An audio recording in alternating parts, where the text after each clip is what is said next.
kebaya panjang ayamping parang sengkang gelam sangsangan mawi bros ingkang wonten sempyoipun sarta mayu kelageng bangun tulang.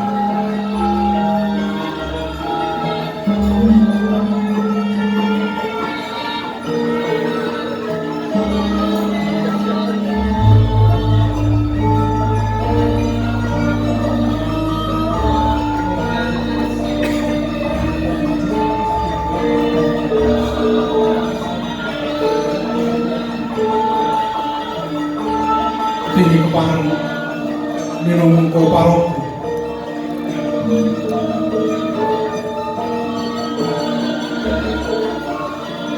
parok ini Raden Ajeng Pusdebora Andaria tinggi salah judul sumusul samri kebaya cekak tinggi kebaya cekak menikah Agman Putri Tal Sosan Tomo Tal mulai menuju sowan karapun namun boten bisa Princen Prabotipun kebaya cekak menawi Putri Talem utawi wayah talem ingkang dereng promo mangagem nyamping par menawi wayah talem itu sampun promo Sosan Tomo Talem boten kepareng nyamping par mayangan sengkang gelam sangsana mawi terus alit so kelakon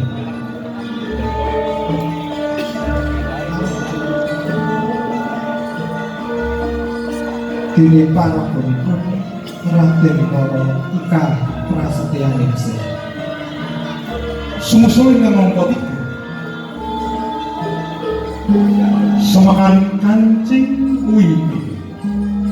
ini semakan kancing wimpi menika Putri Talem ingkang tasih timur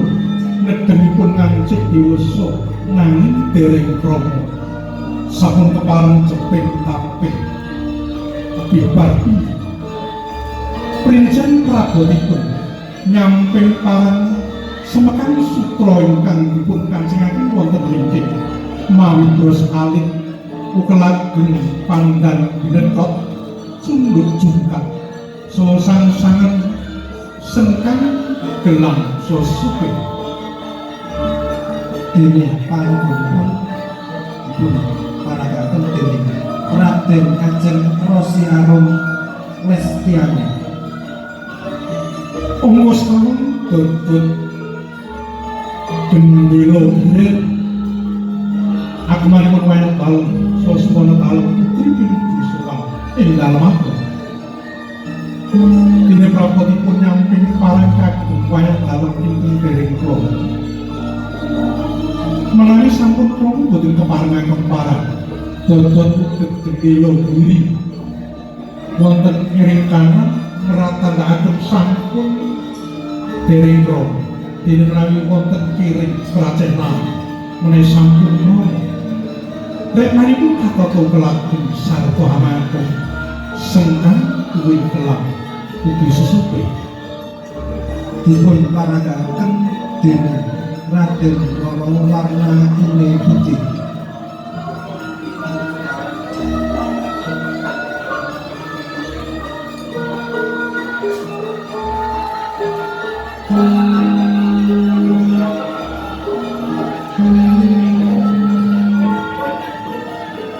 dodotan pinjung kencong Agman Putri Talem ingkang tasih timur nedhemipun ngancik akil paling Prabotipun nyamping parang staging senglak slepe cunduk jungkat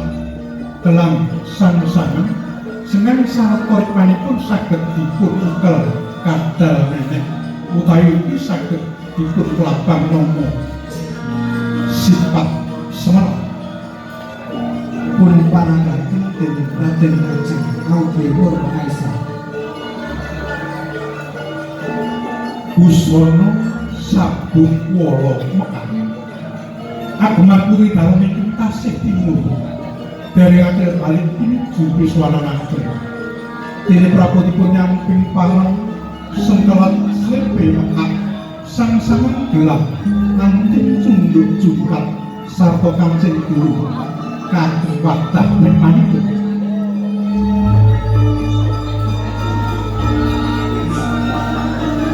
Sabuwa mekak dipun paragakaken dening Raden Ajeng Kusmanika. sabut wolo kebayang sabut wolo lukas akman kurital tasih timur dari ngakil tahun prabut nyamping cindi semelah selipe sangsangan gelang anting cunduk jungkat sarta rikmanipun dipun kelabang nomo sifat semua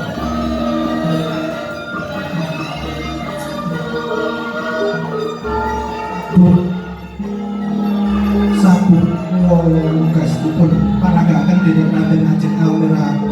Kusrantan Setias dening sabuk wolo kebayang dipun paragakaken dening Raden Ajeng Kusranstianingsih. Busana cotan mawi ageman beskak. Busana cotan mawi ageman beskak menika dipun paragakaken dening Bandara Raden Mas Surya Pramudita Abdi Wimoho. Menika minangka pangagemipun putra dalem ingkang taksih timur dumugi wancinipun tetap.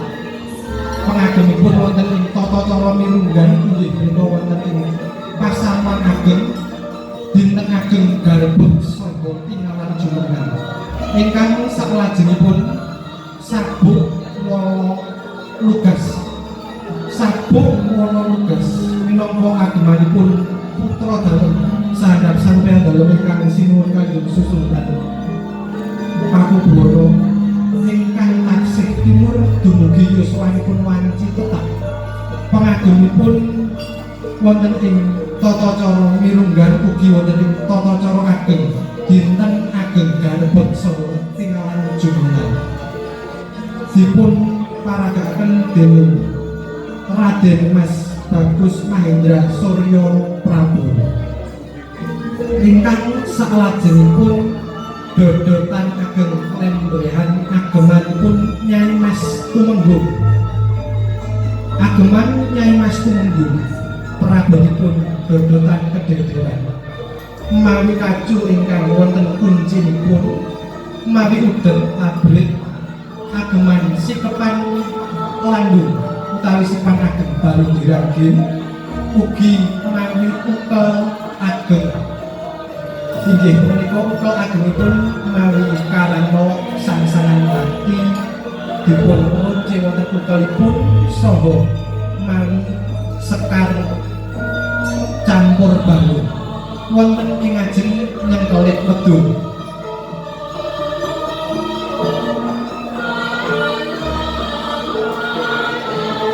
Salajengipun dodotan kedederan. Dodotan kedederan minangka ageng dalem minangka agemanipun Abdi Dalem Nyai Mas Tumenggung pinuju Dinas